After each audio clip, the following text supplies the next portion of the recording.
Hello everybody and welcome to Uganda and Kampala Road, and I just thought I'd do a quick update, show you what I've been up to. I have done a little bit of work, so here we go.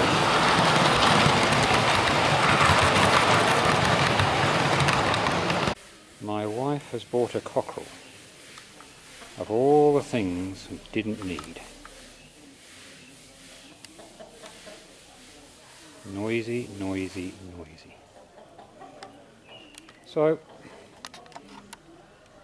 I think it'll be dispatched this weekend.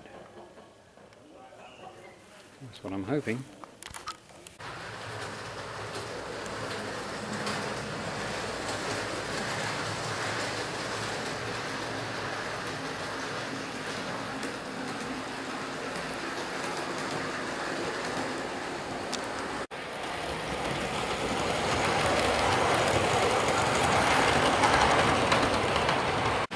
Okay, so no real work in the station area. Got aluminium 100 there. It's her first time out of the box for several months, and no problems with her. Bachmann do make some good locos, I have to admit, reliable. So basically the station is functional. I've been testing it and playing trains, and to be honest with you, I've been sitting in the Fat Controller's chair playing trains. It's been really enjoyable, and yeah, it's been good fun, I have to admit. So not much has happened in the station area, including building the car kit. I haven't done that either. But over here, I've done a little bit of work on the scenery and detailing. Just there's a bit of a hill. A few sheep and some shrubbery along the track work just to hide the join of that grass matting I've been doing. Some abandoned telegraph poles. I remember as a kid travelling up between Liverpool Street, King's Cross and Leeds and vice versa, watching mile after mile the lines going up and down the telegraph poles. Abiding memory of my time travelling on British Rail, apart from their cheese and tomato sandwiches. So yeah, a little bit of work there, a little bit of pico fencing, and I intend to carry on up the incline doing some work. So in this area, my storage sidings, I have now put in on the down line 2 coach sidings, as you can see there, where the Pullman coaches are and the 37 is. Somebody did say to me that you can never have enough storage, and sure enough, they're full, and I've still got an awful lot left on the shelf behind me, which I was hoping to get on the track, but I can't. It's just, you never have enough storage. So the next thing I've got to do here is automate those points. I have done on the far side. You can see they're started. And the difficulty is, from the Fat Controller's chair right at the other end, I can't see which way those points are set. So that's a little problem. I've had a couple of accidents having set them the wrong way. So I've got to sort that out, or try and find out a way of understanding which way the points are set.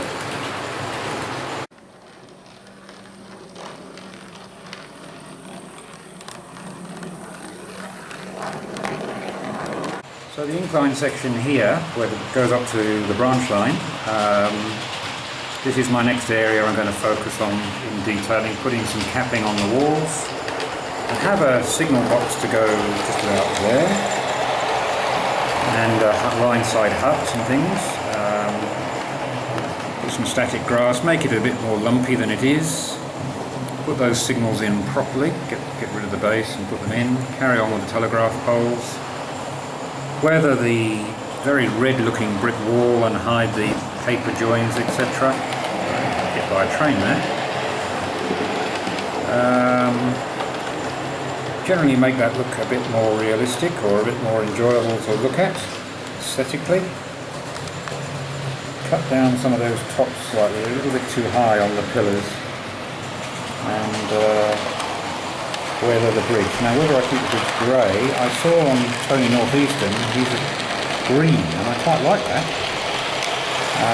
But I may just make that very rusty grey. I've got some rusty paint when I was in the UK, so I may make that look a bit rusty.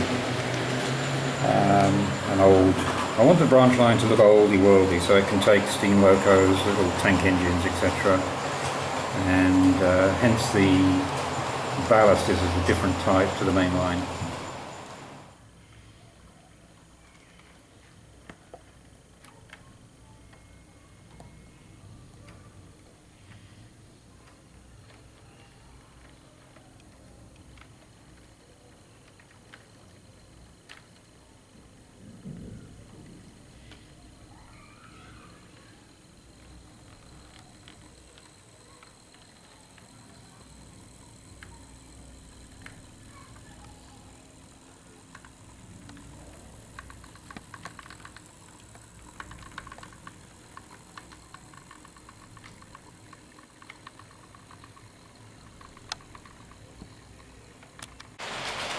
So that's looking really from the far wall behind me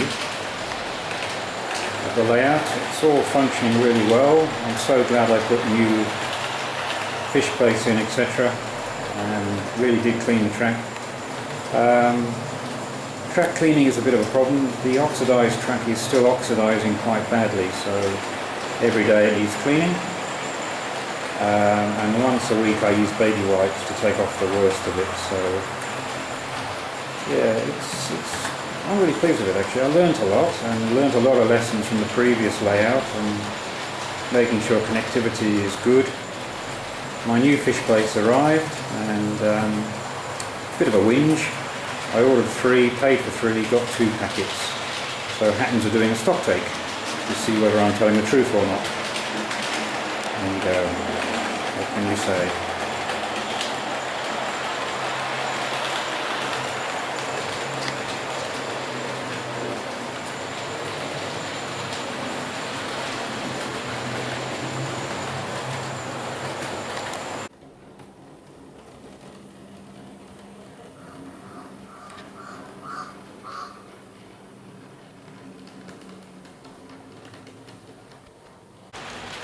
The big news is I made a cardboard kit. Yep.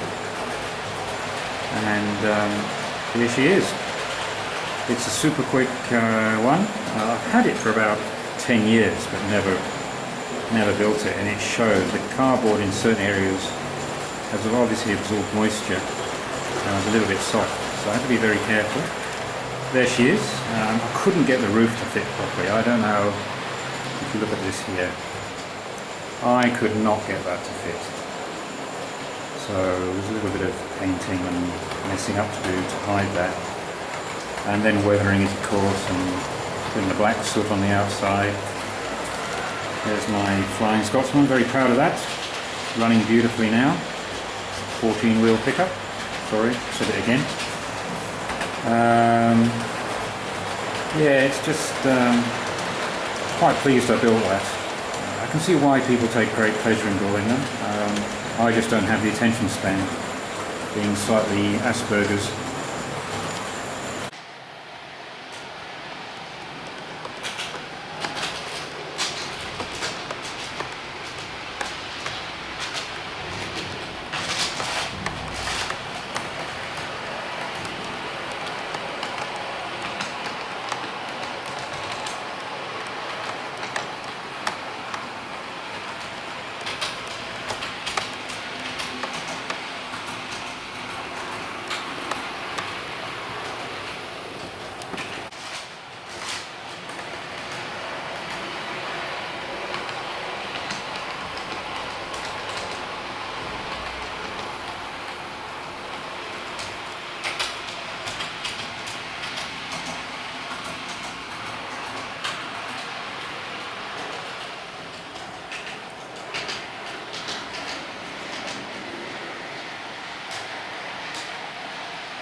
So that's the old downline coming in from underneath the branch line, and there's a little finger there for a DMU to call in at the station, and then the entrance to the steam preservation heritage, whatever you want to call it, to depot. And that's how I've got it, and it's full. And I haven't got the Duchess out, I haven't got the Black 5 out, and I've got many more, but it's full, and I haven't got the Midland compound, and blah blah blah. So yeah, where the A4 is, that can go round, and on the rear baseboard there, just where the 47 is coming round, I could put in a turntable. There is enough room for one, but that's a little way off down the track, excuse the pun.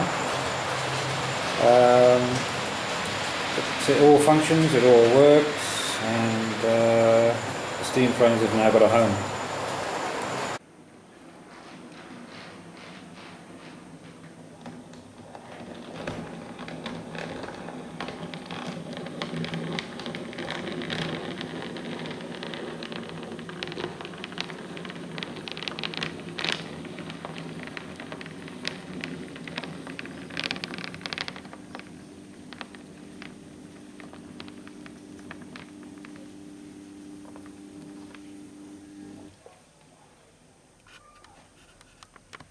This class 50 is probably like the real thing I've had a few problems with, and unreliability really.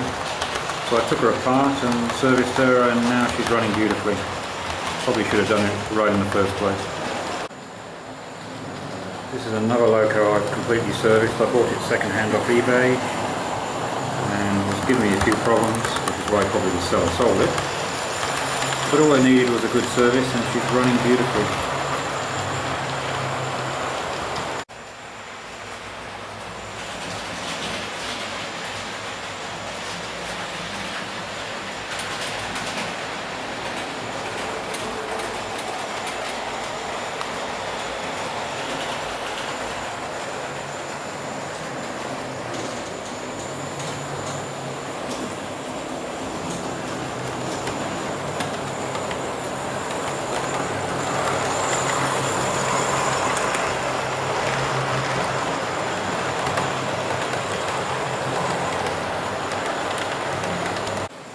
So this is looking from the far end, the other end I should say, down towards the crew station. I've decided on some names, and I'll do a separate video on that and why I came to that conclusion. So I've named this one, got a name for that one, I have a name for that one,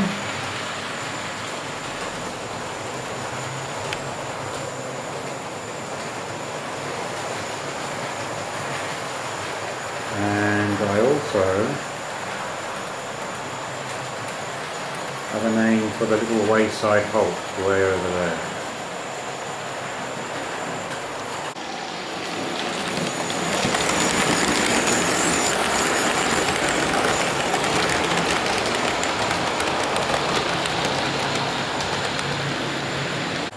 So I'm very pleased with this. It's the first time I've had a steam depot ever. And I've had model trains, or electric train sets as we used to call them, since I was 7 years old. So it's functional, it works, there's no stalling. I wish this loco had tender pickups, that's the only thing. It does struggle over a couple of my points, whereas the other locos that have tender pickups doesn't, so that's a project for the future. But I'm really pleased with it, I'm happy and quite proud I've got one. My next, or the missing loco, is really the West Country class Merchant Navy. I've got one, it's brand new, but it doesn't work. So my next video may be fixing that up and how I do it. And then let's see if she runs. It'd be nice to have that joining the fleet in here, stable, whatever it's called.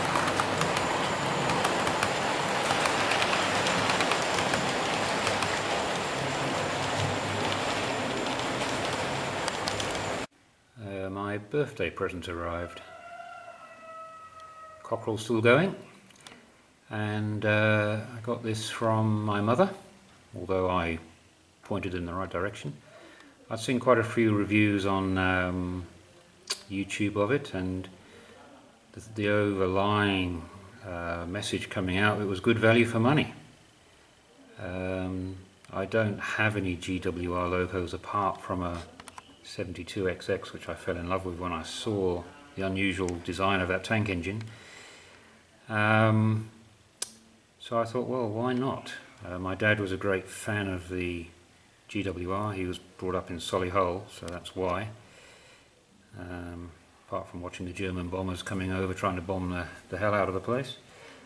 But I never really liked them. I always thought they looked old-fashioned, very Victorian, which is possibly why they look like that, to make them look nice. I was always LMS. So I got this from Rails of Sheffield, 118 quid. Absolute steal, plus £10 postage. So yeah, but I've never got it out of the box. It looks too good to get out of the box. Here it is, and this is the loco. I haven't even done this yet. She looks magnificent, doesn't she? And I haven't dared get it out, you know, and then you've got to put a chip in it. I assume that's in the tender, so that's easy. A bit like my Flying Scotsman NRM one, I've never got that out of the box either. It looks far too good to put on a layout and get dusty. Coaches look fantastic. So a real bargain, because I noticed if you want to buy 3 more of these coaches to make it a 6 rake, the cost of that is more than the actual what I paid for the actual whole set, including the loco. So there she is. I may get it out one day, but that's my birthday present. So that's really it. I have been away, which is why I haven't probably done as much as I could have done. But next video, as I said, maybe repair of my West Country class and how I do it. That'll be a laugh. But in the meantime, thank you very much for watching. Cheers for now.